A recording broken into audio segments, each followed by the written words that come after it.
观众朋友，大家好，欢迎您准时收看我们的戏剧大舞台，我是主持人钱云。最近这几天呢，我的朋友圈啊被一个剧团给刷屏了。怎么一回事呢？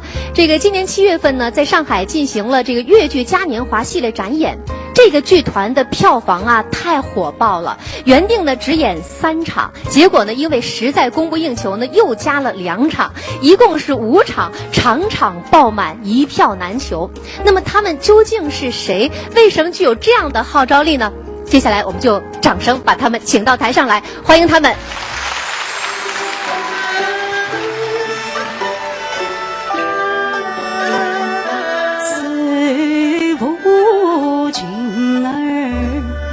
心悲怆，自己的命儿我自己算，对面坐上是我心爱人，可叹我有梦不能抗。小姐配言娇声好小姐，王子的名儿你听仔细，他是个眉清目秀聪明儿，喜上皇宫好子弟，父母钟爱是珍宝，亲师玉佩做表记，玉佩上什么王子是故事，现在万事永不移，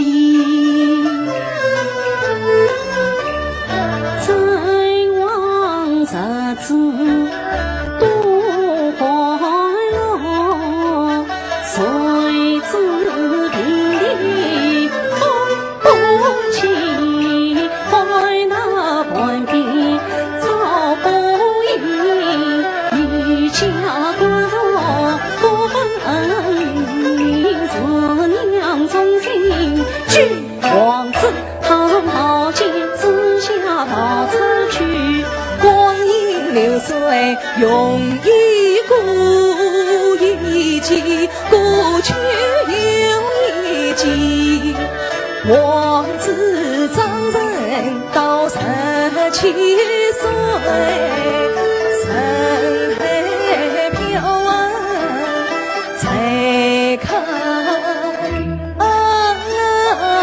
地，无意之中遇公子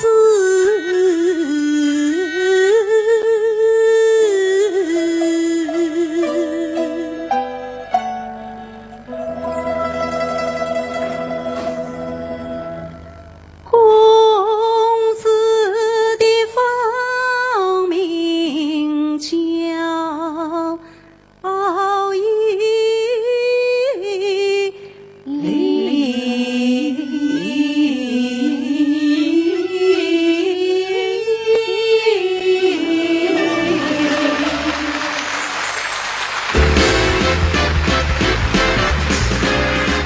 一段熟悉的旋律呢，拉开了我们今天戏剧大舞台节目的序幕。那么今天来到我们节目当中的呢，就是来自福建芳华越剧团的几代优秀演员们。那么首先要介绍的这2位啊，可以说在上海乃至全国都是有非常影响力的2位越剧艺术家，他们就是著名尹派小生王君安和著名王派花旦李敏，掌声送给他们好不好？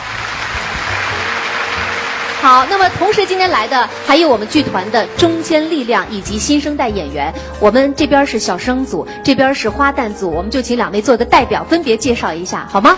好的，这是王一敏，影派小生。欢迎。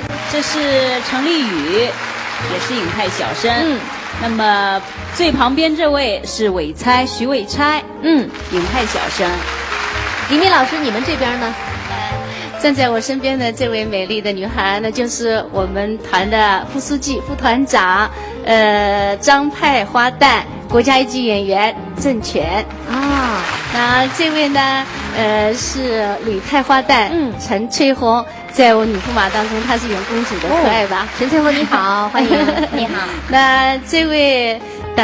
大家也应该是有点熟悉了，是我的学生张倩倩。欢迎你。哎呀，福建芳华粤剧团真的是人才辈出啊，核心力量、中坚力量、新生代演员都在这里了，再一次表示欢迎，好吗？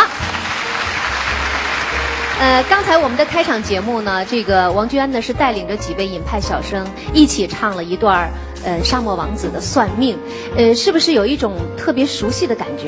是啊，我记得80年代的时候，那个时候应该是30年前吧，我们芳华建团40周年。那么我老师尹桂芳带领着他的学生，那个时候我是坐在最旁边。因为我年龄最小，所以也是这么几代人，我们同唱了《沙漠王子算命》。这真是爱河之中起波澜。所以这一晃也都几十年过去了。对所以是不是刚才唱的时候也是浮想联翩？是啊，各种回忆在心头，是吧？是，对。所以这个艺术的传承真的是一根神奇的纽带，超越了时空啊！所以今天特别高兴你们能够来到我们戏剧大舞台。接下来呢，我们就和他们一起来聊一聊各位心中最美的粤剧音韵，来聊一聊永远不老的岁月芳华。其实一提到这个尹派传人王君安呢，大家都会觉得特别的幸运，因为在你从小学戏的时候就得到了尹桂芳老师的这个亲自传授，我想这也是很多学尹派的演员啊难以想象的殊荣。我是觉得自己挺幸运的，因为我进芳华粤剧团的时候我才12岁，12岁，那个时候黎明才14岁哈。我记得我们第一次看到老先生，我们都还很小，我们刚好那个时候是在团代班，太先生刚好那个时候来到福州，我们刚好是期中考试吧，所以我们一个个要站出来唱一段给老先生听。那么我也站出来了，但是那个时候呢，我比较瘦小，真的是很不起眼的一个学生。然后那个时候老先生一进我们的排练厅吧，我们所有的同学都拥上去了。但是我那个时候又很怕难为情，很内向，所以不敢走上去，真是不敢走上去亲近。那是那个时候我也唱了一段。好像是何文秀《桑园访妻》，那个时候我们学员班的老师、团里的老师也同时觉得，我的嗓音有点像老先生年轻的时候。从那一天开始吧，那么就作为了重点培养对象，而且那个时候黎明也开始了重点的培养对象，所以我们是在一起的，也是黄金的搭档。我们第1年考试的时候，太先生就来了，那时候我们紧张的不得了，就折子戏考试。这次折子戏考试完了以后，然后那老师，就是在上海吧，我就是把我们俩就配成一对儿了。然后老先生都是亲自坐镇的，不管是冬天还是夏天，不管是下雨还是酷暑，反正他就拄着拐杖一面一陪着，就到排练场来给我们亲自就是指导。当然了，他那个时候坐在那个凳子上，他是人是站起来是不方便的，但是他那个眼神啊，那就是我真的是我们就是被上海话就被唬到了。我真的是太棒了，这衍生物，这永远不会忘的了。啊那还有就是小的时候，他为了提携我们啊，就是尽快的让观众认可。他其实就是到上海来，或者是到重要的地方，是杭州什么香港，他都是助阵啊，助阵羡慕哦，都要羡慕的。我这个我听说是一个故事，就是是好像是君安吧，君安几岁10几岁的时候来上海，第一次演那个《红楼梦》的时候，老先生连演1个月，他是每天都陪你一起羡慕的。反正我们演到最后一场后游庵的时候，老先生肯定是坐在后台在化妆。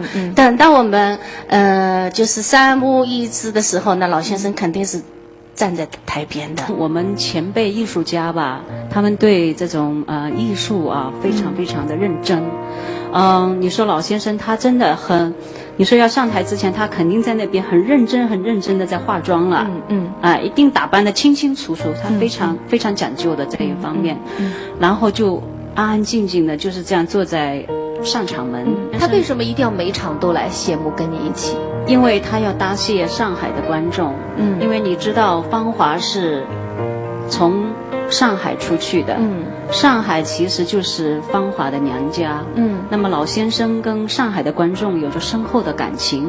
其实同样上海的观众跟老先生也是有非常非常深的情感。所以有这一层的关系。所以我们非常的幸运，因为我们是芳华影派的后代。所以每次来上海演出呢，上海的观众对我们也是非常非常的热情，视若己出一样。真的是因为老先生，所以我们是借着老先生的光，所以每一次来，哪怕这一次来上海演出，所以也是因为老先生的原因，所以上海的观众对我们，包括对我们年轻的下一代，也都非常非常的支持。对，而且我觉得除了这个，他还用心良苦，他希望把自己最得意的门生、最心爱的学生，就像自己的女儿、孙女一样，交托给自己的娘家人，希望他们能够支持你、关注你、爱你。所以这份情谊真的不会随着岁月的流逝，我觉得改变。老先生每天陪我们谢幕。另外一点，他也想让观众知道，就是我们芳华还有后来人。所以你现在回忆起尹老师的时候，你脑海里浮现的是他什么时候的他？最清晰的，你能说说吗？老先生在我的脑海里，他始终还是有点胖胖的，很慈祥那种感觉，永远在我的脑海里，永远都活在我们的心里。所以我们现场的观众，还有电视机前的观众，也用你们最温暖的掌声来传递我们对一代宗师的怀念和敬爱，好不好？刚才在说的时候，我注意到君安和黎明的眼角都有泪，真的。因为想起很多很多很感慨。因为我特别想说的就是，有一次去杭州演出，老先生就是半夜起来，他摔了，然后整个都青了，然后真的青的跟熊猫一样，然后就是这块整个都，后来我就想他会不会晚上不谢幕了啊？但是他那个。等到我们唱到那个玉蜻蜓的时候，他真的又在化妆，然后那天他是戴着墨镜谢幕的，所以这一幕我永远不会忘记。所以尹老师的人格魅力就在这里啊，真的，所以我们永远的怀念他。那么我想再说起现在我们粤剧演员传统戏曲共同面临的一些困境，那么身在福建的你们，是不是要比江浙沪的演员感触更加深一点，更加不易？对不对？我是觉得我们早期在90年代的时候，戏曲在全国各地其实都不是那么容易啊。那么我觉得现在来讲，因为互联网的关系，再加上交通发达，其实我们福建现在倒是环境都有所改变了。戏曲爱好者其实。不管我们在哪里演出，他们都可以坐飞机啊，坐高铁来福州看戏。所以我觉得整体环境都比以前好很多啊。所以你们两位作为这个芳华粤剧团呢，应该说是顶梁柱，代表人物。你们对于芳华的未来有些什么样的打算展望？我觉得，因为我们两个一晃。已经在剧团也差不多30多年了，30多年了，啊，从10几岁进团到现在，那其实芳华粤剧团也培养了一批的人才出来。那么现在我们又有了一批很年轻的，也很整齐的，这么一批年轻的演员，新生代演员，新生代的，对。那现在我们剧团领导也是非常注重，就是推新的青年演员。那么也非常希望我们两个，我们因为年龄也比较大了嘛，哈，中坚力量是吧？就希望我们两个能够带一带年轻的这一批青年演员，所以我们目前来讲也是在做这方面的工作。所以这些年来呢，芳华粤剧团确实在艺术的传承和发扬上做了很多工作。那么前不久呢，这个粤剧引派青年人才的培训班也开班了，听说这个也是由我们芳华投的。对，我觉得今年我们芳华粤剧团真的是好事连连的哈，很多好事。那么这一次主要还是要感谢国家基金会对我们这一次引派青年人才培训班的这个资助，所以也全国各地各个院团也来了好多的学生，都是引派的学生。再加上我们自己剧团的，总共也有将近40号人吧。那么在福州我们就已经开班了一段时间，请了很多专家来上课。那么我自己也参与了这一次的上课授课。那么后来我们又来到了上海，让这批学生同时跟到上海一起，就是说观摩学习，又请了当地的，比如说我的师哥赵志刚啦，还有尹小芳老师，还有其他一些专家老师们来给他们授课。所以我觉得这一次的安排剧团领导还是做得非常的到位我觉得这些学生也非常的开心，我相信他们也学到了很多我们也相信现在付出的每一份努力，每一份这个汗水，一定会让这个引派艺术之花绽放得更加美丽的，大家都很有信心。那么说到这儿呢，我们接下来还是请两位这个黄金拍档王娟和李敏给大家合作一段这个引派最经典的何文秀，大家想看吗？掌声欢迎两位。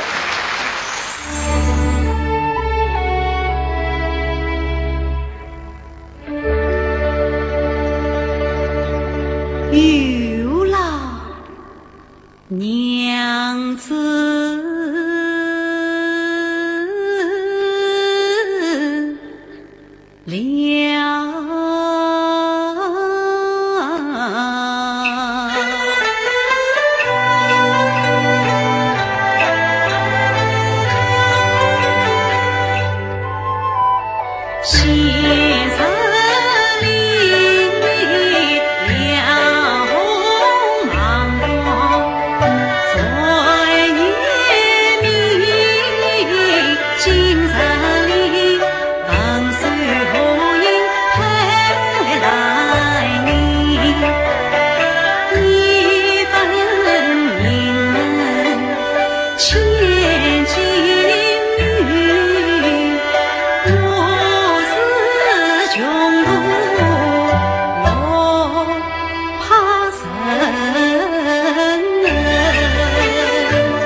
想不到我弟弟不在。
是梦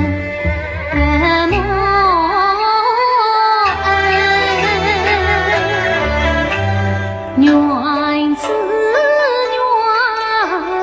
园你春风早得意，我理想北京路无缘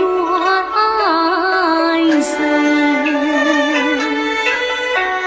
园子园夫妻难把水，无情丝。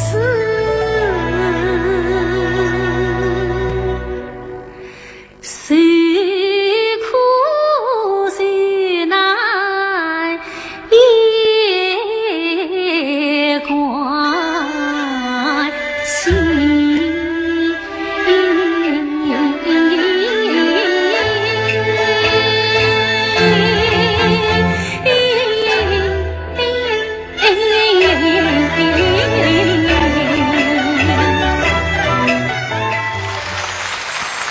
哎呀，王君安真是不愧得到了尹桂芳老师的这个真传，这个舞台风格应该说是朴实隽永、高雅脱俗，而且和李敏之间的合作也不愧是几十年的这种黄金搭档了，珠联璧合，相得益彰。我们再次把掌声和欢呼声献给两位艺术家，好不好？谢谢他们带来精彩的演唱。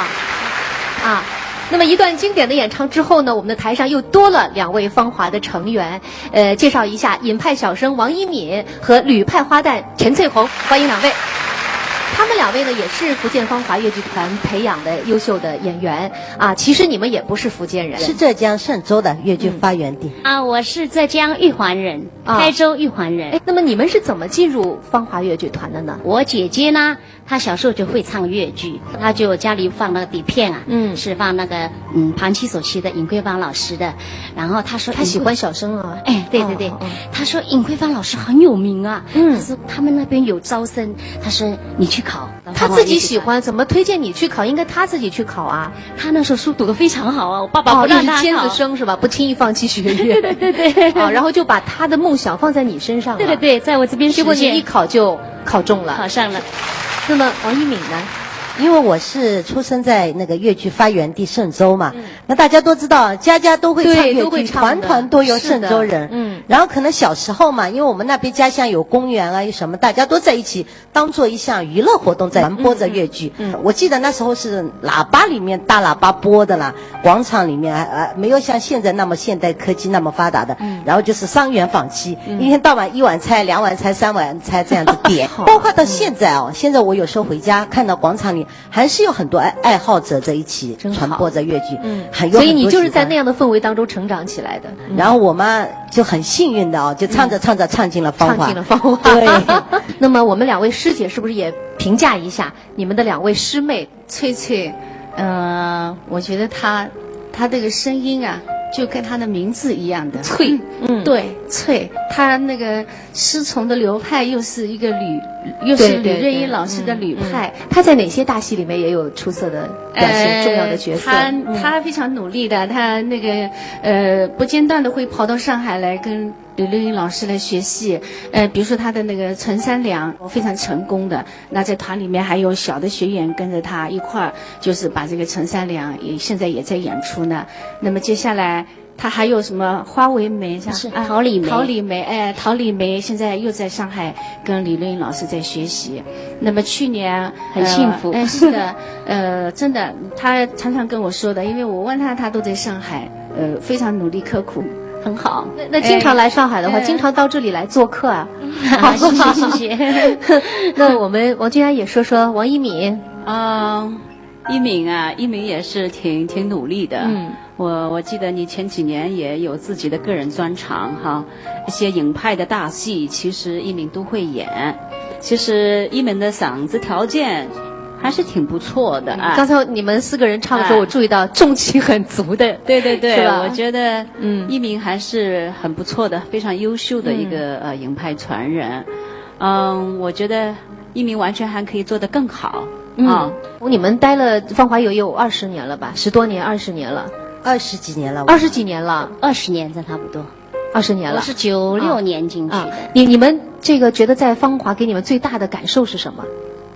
我觉得芳华呢，首先当然我们要先说我们的影派了，影派艺术特别的怎么说呢，就是享誉海内外。另外一个呢，我觉得其实啊，经过很多次的这么多年的大家共同创作，我觉得我们的团队精神也是蛮好的。林明姐对不对？凝聚力是吧？对，我们有一定的凝聚力，还有团队精神。对，包括每当出去出征嘛，不要说去打仗吧，但是去展示我们芳华这个群体形象的时候，我们全部都是拧成一股麻的，就是真的每次包括黎明姐的真美，居安姐的真美，包括我办个人专场，张三排什么戏，李四排什么戏，我们芳华人这点奉献精神特别好。感受最深就是团结，然后还有我们领导很重视我们这些演员啊，给我们很多青年演员很多机会，真的很幸福。所以这个粤剧艺术的传承和发扬，的确是需要一颗菜凝聚力，是吧？说到这个团结呢，就让我们想到了很多年前粤剧十姐妹的这个《山河恋》的义演，也可以说至今传为佳话，为观众津津乐道。所以呢，我们接下来就请王一敏和陈翠红为大家再次演唱这个十姐妹当年义演的《山河恋》中的一段送信。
好，一段《山河恋》送信之后呢，我们的舞台上又多了2位年轻的芳华成员，介绍一下啊，这就是尹派小生陈丽宇和张派花旦郑璇，欢迎2位。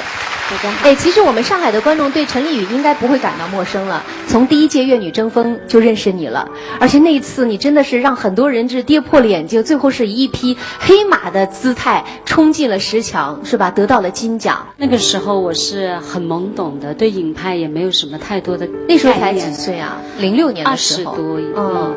然后呢，就是那时候还没有演过很多大戏呀，然后自己的本身的积累也比较薄，所以呢，是不是也想借这个大赛来证明一下自己，是吧？也是想看一下还是不是适合当演员这一行。结果呢？结果就很幸运，因为沾了泰先生的那个光，是他的庇佑，还有就是尹小芳老师对我付出了很多很多的心血，把我从一个非常懵懂无知的状态，然后呢带我走进了影派艺术。所以就是那次能够得奖，真的要非常感谢尹小芳老师对你非常非常传授指点。这次因为影派培训班嘛，政权也去请了就是小芳老师，在拍照的时候，我看到老师还捂着那个腰嘛，我又记起来，就是当时在粤女争锋之前最后要金奖之前，老师要帮我抠戏嘛，他很认真啦，他都要去找资料啊，然后他是属于学者型的一个艺术家，兢兢业业，他非常严谨跟谨慎，他就去找资料，然后晚上的时候他有一个这样的藤椅，然后搁在那儿，然后他的这个肋骨骨折的，所以他到今天为止，他这边还是有问题。我就觉得后遗症很心痛，所以其实这个王娟也可以说一说，应该深有体会啊。尹小芳老师代师传艺这么多年，的确为影派做了很多杰出的贡献。刚才丽宇讲的真的是没错，我觉得小芳老师她真的是一个非常非常认真、很执着。我觉得她这一生里面就是满脑子的影派艺术，真的他是钻在这里面的。我觉得我们所有的年轻一代都比不上小芳老师对影派艺术那种研究，我们真的是比不上的。他非常非常认真。我记得那一年中央电视台跟我学，那么其中有几段就是何文秀的唱段。那么我就打电话给小芳老师，我说小芳老师啊，我说这些唱段你能不能教我为什么会唱这一句唱腔？为什么会这样唱？那小芳老师真的是很认真，很认真。就刚才丽宇讲了，他就拿着他的一些资料他就在那边帮我一句一句的抠，真的很认真，很认真。我觉得我们这一辈在他面前真的是自愧不如的。如果泰先生是一位奠基人的话，那么尹小芳老师就是一位传承者。刚才那个陈丽也说了，就是尹小芳老师当时的点拨啊，那个提携啊，让你是不是一下子开了窍了？可以这么说吗？是的，因为那天比赛的时候呢，因为老师跟我讲得很细致啦，然后他强调告诉我，他说你要心无杂念，就是况且我也是抱着学习的态度去的，所以我在上场前我就是静心的在思考这些要上场的人物嘛，所以那天发挥的也还行。特别感谢那个上海的观众，因为他们对泰先生的爱，转移到我们芳华的其他的影派弟子身上，多知道感恩。我觉得非常非常的感谢。他们对我很鼓励，我很稚嫩了，很青涩了那个时候。非常感谢他们对我一路的支持。说的真好。那么我不知道郑权作为这个张派花旦啊，什么时候就像陈丽宇那样，突然开窍了，领悟到张派艺术的魅力了呢？应该这样。我之前其实在学校的时候，一开始也有学过王派，因为跟着黎明姐唱，她唱什么剧目的戏，我就跟着学。那后来在以前有打基本功的时候，就有学过很多张派的唱腔。其实我内心来讲很喜欢这个流派。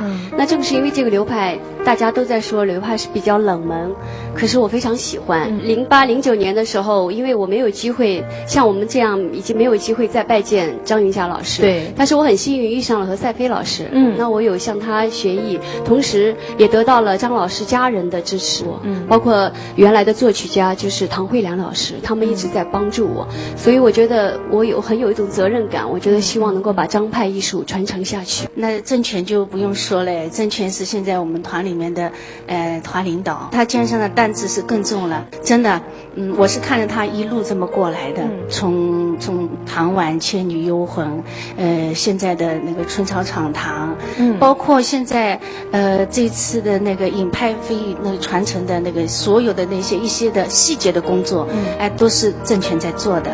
推到了越来越重要的，是的，是的，他不光在业务上很努力，而且在自己的行政事务上，他也真的是事无巨细，利于他真的很努力，因为他本身的性格他也很内敛，然后又很求上进，所以他才会下了决心到国系去学习。那因为来说，其实真正的要进入到学校去学习，这么一个决心是挺不容易了。他学完了。大专又学本科，你一待就6、7年，你不怕观众忘了你啊？是的，我觉得这种精神，我觉得让我都觉得。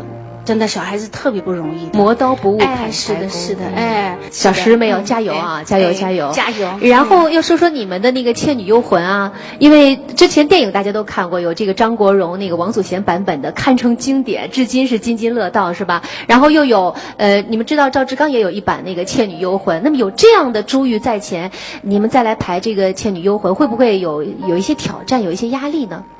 咱们走不同的路哈。这个戏我们应该也排了有5、6年了吧？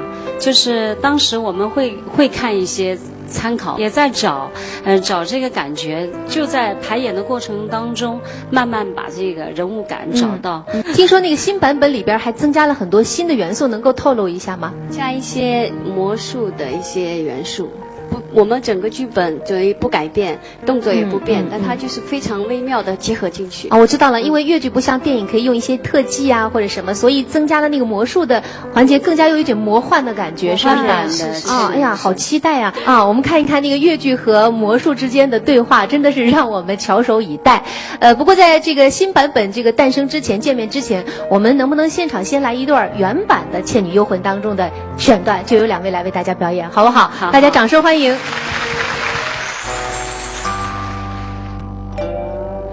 红烛光，素衣裳，牛人儿言不绿汤。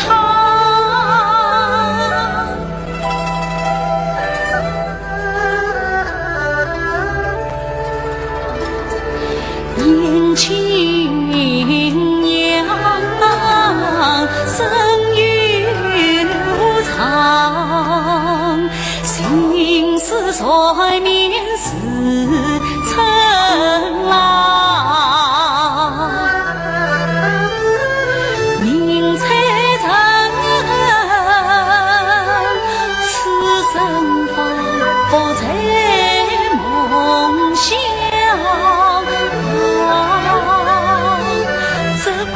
心地当后知长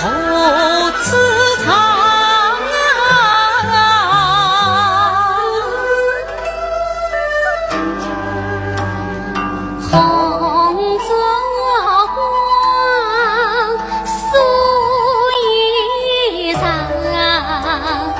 杀书生年人次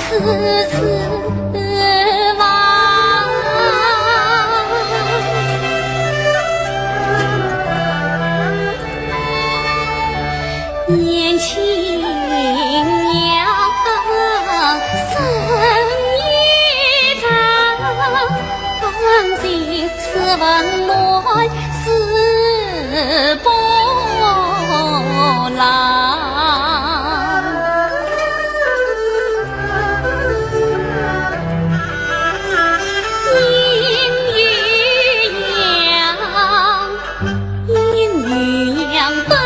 完了家，家中交催恨，愁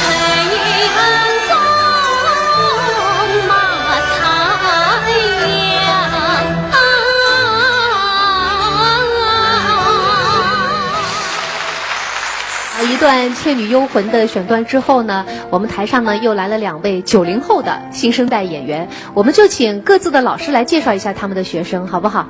这位是伟猜，也是我的学生哈。王老师的爱徒。这位是倩倩，也是我的学生。哎呦，你师生之间的这种感觉马上就出来了。我觉得，而且是不是跟老师待的时间长了，风格上也有点像老师？你看这边，这个倩倩好像跟老师这个特别那种淑女端庄的那个风格，对呀，是吧？刚才他们2个在一起拍照，我觉得，哎呀，我以前没发现，像亲姐妹，今天就发现，感觉哎，这2人还真有点像，真的有点像。所以师生之间还是潜移默化当中是一种缘分嘛，是吧？那么这次7月份呢，这个福建芳华越剧团呢是带着3部大戏来上海演出，后来是加演了2场，一共是5场嘛，场场爆满。能不能说一说当时怎么选的这个3出大戏？王娟。这3出大戏，主要也是领导决定的啊。刘勇因为是今年在广州梅花奖的参赛作品啊，也是你的白玉兰奖的对，也是白玉兰奖的得奖作品。那么《沙漠王子》是主要是为伟猜跟倩倩2个人打造的这么一台经典新戏吧，对他们来讲也是。那另外就《玉蜻蜓》呢，是我跟黎明的代表作也是，那么有团部领导决定由我们2个来带自己的学生来同台演出，这样也可以帮助他们，就是说更快的成长，更快的成长，也可以让更多的观众来了解他们，来知道他们。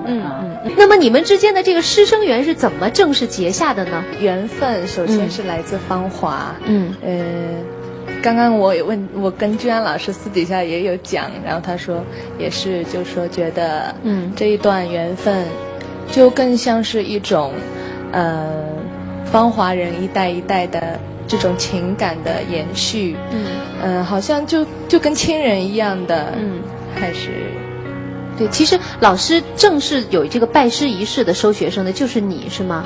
是不是就你一个？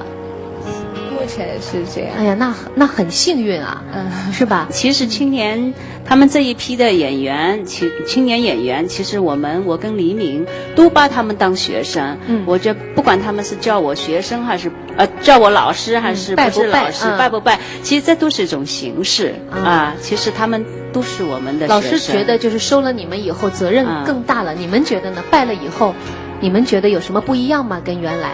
压力更大了。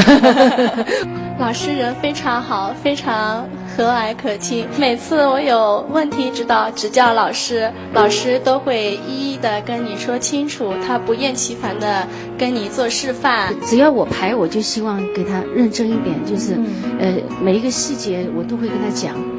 这个时候是年龄是什么什么段，什么心情，他是干什么的。那生活当中呢，老师怎么关心你的？有没有？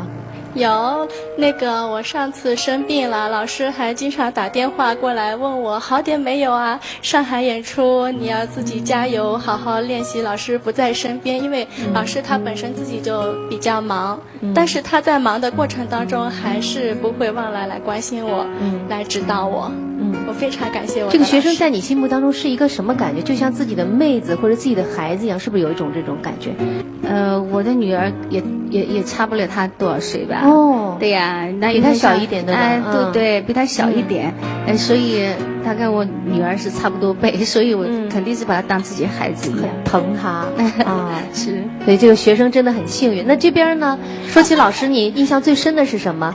我就讲一个比较我自己心里特别大感触的，就是因为老师他平时是在国外，然后有一次是团里面沙漠王子演出的时候前期，然后他就是赶回来以后，因为是有一个倒时差的过程嘛，但是他就第二天一大早，然后他就跑来跟我就是来看我的状态啊，就上课时候的状态，他就没有倒时差，那是确实挺累的一件事情。然后到了晚上演出之前，他还特地去食堂让师傅给我煮那种比较有营养的东西，就汤啊，然后盯着我让我赶紧喝一点。他说因为他自己演员过来就是比较理解特别累的沙漠王子，对，然后他就那时候我真的蛮感动的。然后有一次也是属于平时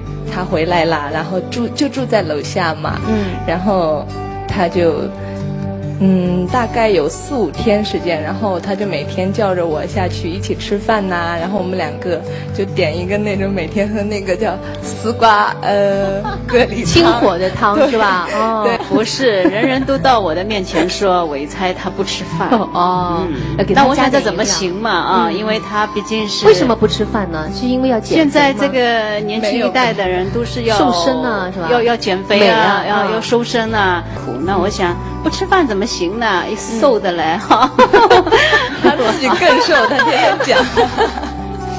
那我们就一起吃，所以那段时间来上海之前，其实我们天天在一起吃饭，其实这样也挺开心的啊。所以我感觉老师就是其实并不像观众他们认为是老师属于那种女神级别的，可能但是她其实就是性格上面感觉上去是那种淡淡的，但是等你接触起来，她就是属于那种。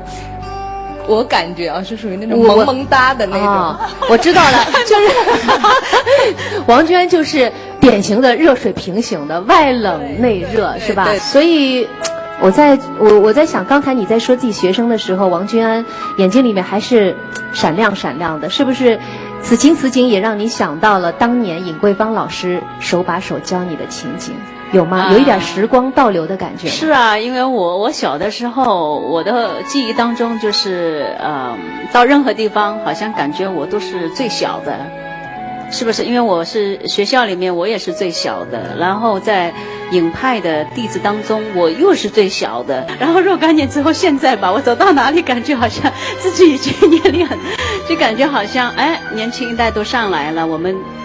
那种年代呢，就是说那种小的时候那种感觉，已经已成过去。现在我跟黎明2个已经是老师了，就感觉有的时候还是有很多很多的回忆。就是因为这样的传承，我们的粤剧艺术才会生生不息。戏曲也的确要这样子代代相传。是，所以今天节目的一开始呢，我们讲到很感人的一幕，就是当年这个王娟安这个在上海演出36场《红楼梦》的时候，太先生是每一场必到现场为你谢幕。那么在今年7月份的这个粤剧嘉年华的演出当中，这样的感人的一幕又再次重现了。上海是芳华的娘家，我知道芳华和上海有深厚的感情。那么明天晚上呢，有我和李敏，还有我们的学生徐伟猜，还有倩倩，我们将同台表演《玉蜻蜓》，希望大家谢谢。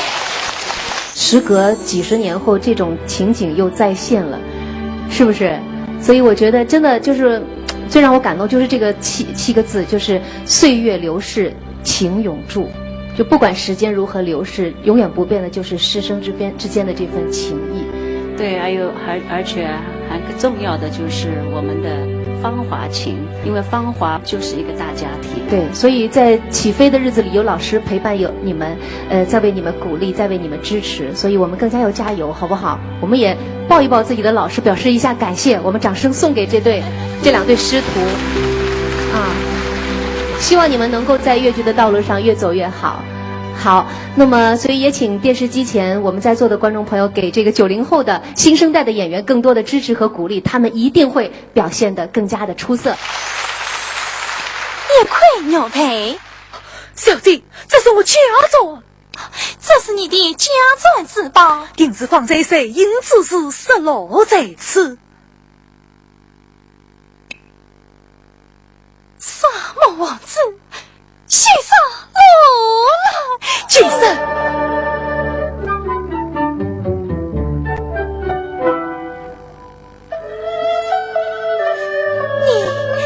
你却是罗兰王子，你家的传世，我早已所闻。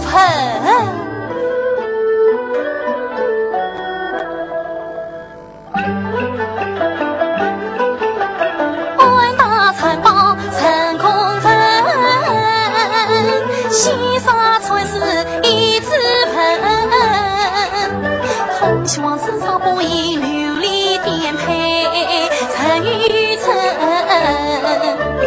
荒城里落是翠恨，鸟来几句悲梦尘。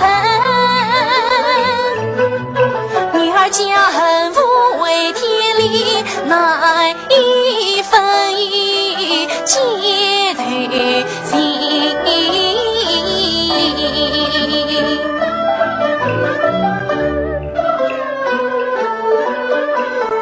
罗兰逃奔曾异乡，难得红粉是自意，淮南之中见真情，一缕春风透人心，请问小姐名何姓？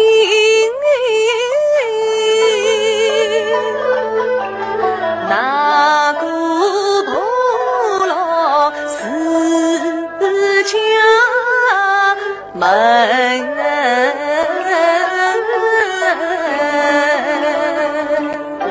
我却是本部落局长沙龙之女，名唤伊犁。你却是沙龙之女，名唤伊犁。是啊，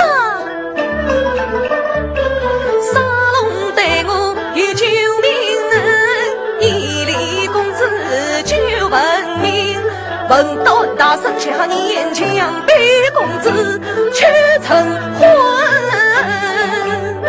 假使部落聚早黑，百姓谁呀气难伸。伊犁这方将军呀，同舟提开当同心。公主实称我心中话，天涯沦落空愁人，路难走遍崎岖路。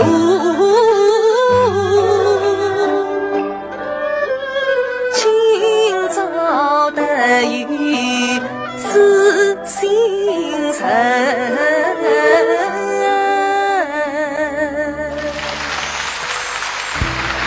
其实这些年呢，福建芳华粤剧团啊，对新生力量的培养呢，都是不遗余力的。除了我们现场的徐伟钗和这个张倩倩之外，其实呢，还有很多很多的新生代演员呢，都在粤剧艺术的滋养下茁壮的成长。今天他们也都来到了现场，下面呢，我们就用热烈的掌声欢迎他们集体献给大家一个精彩的节目。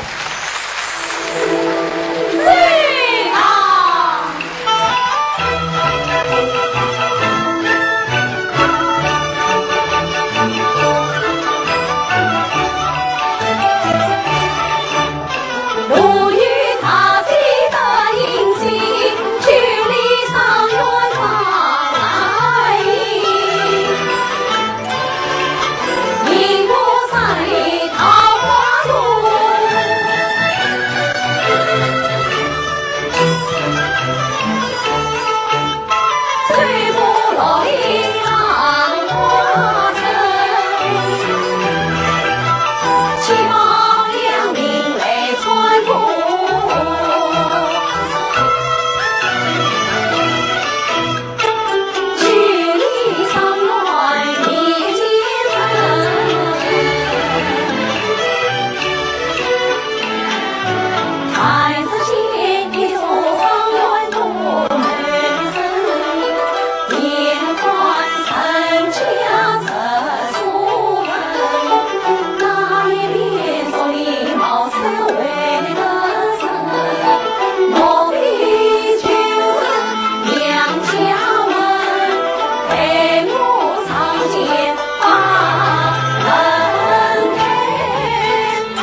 今天非常开心，各位能够做客我们的戏剧大舞台，也让我们听到了每一位和越剧之间特别感人的故事。我最大的感受就是4个字：不忘初心。那么这个初心呢，既是大家对于越剧浓得化不开的情缘，同时也是大家对于越剧未来坚定的信念。